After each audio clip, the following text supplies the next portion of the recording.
मेरे पास तो कुछ भी नहीं है, पैसे तो सारे खत्म हो गए। क्या हुसैन से मांगू मैं? नहीं, वो नहीं देगा। खैर, कुछ ना कुछ कर लूंगा। आखिर गुलचा मेरी मोहब्बत है।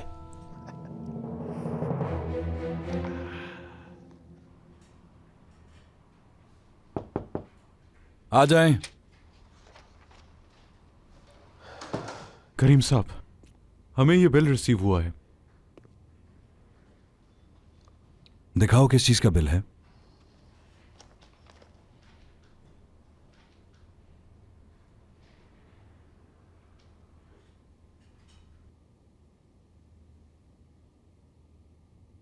ये शॉपिंग किसने की है? जहां तक मुझे लगता है फिलिस साहिबा ने की है। अच्छा ठीक है, अदायगी कर दो उसकी। ठीक है करीम साहब।